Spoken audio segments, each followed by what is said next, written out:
बहुत भारी बताएगा। बैठ जाइए, माशाल्लाह कल का प्रोग्राम बहुत बेहतरीन था।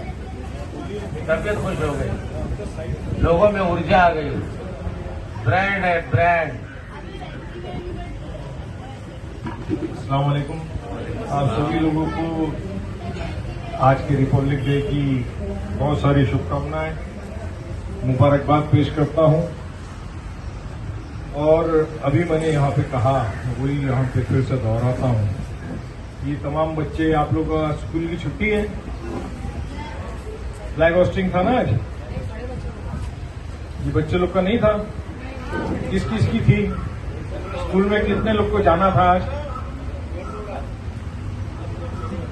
जाना था, नहीं गए? गया तो फ्लैग होस्टिंग किया, राष्ट्रगीत बोला, कितवी में है तू? नेशनल एंथम किसने लिखा था?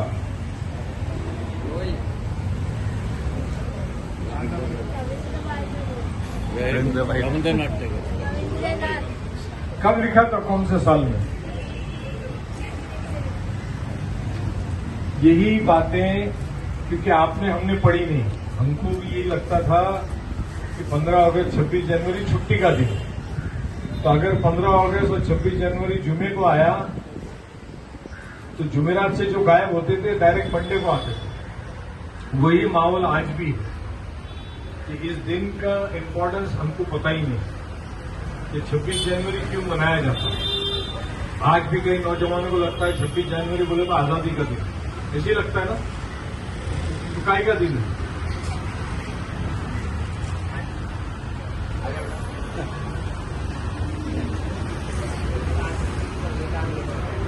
संविधान क्या होता है? उसमें क्या लिखा रहता है? तो मुर्गा कब खाने का, मुर्गी कब खाने का?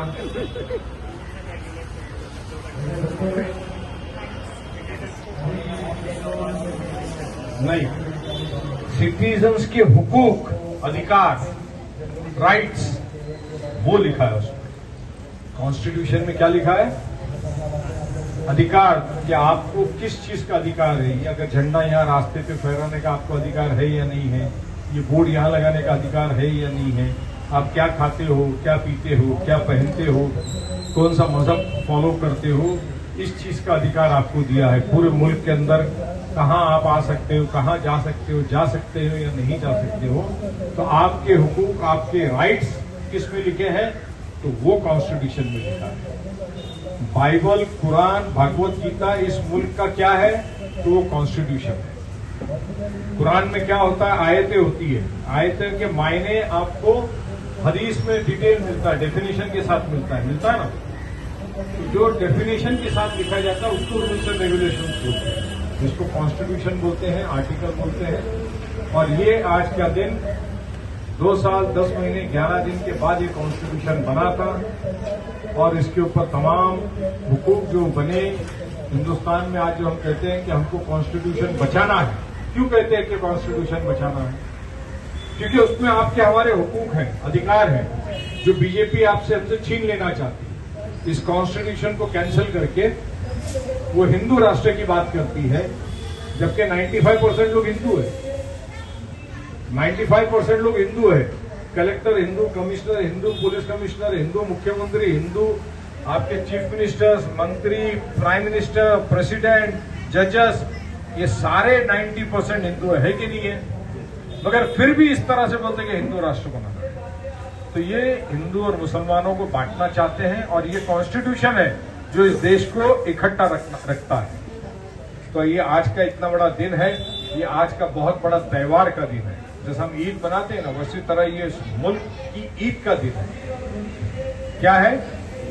ईद का दिन है, क्योंकि इसने आपको हमको अधिकार दिया है। जैसे हम पूरे रमजान में इबादत करते हैं, नमाज पढ़ते हैं, रोजा रखते हैं, तरावी पढ़ते हैं और फिर बाद में खुशियां मनाते हैं कि कुरान शरीफ मुकम्मल हुई।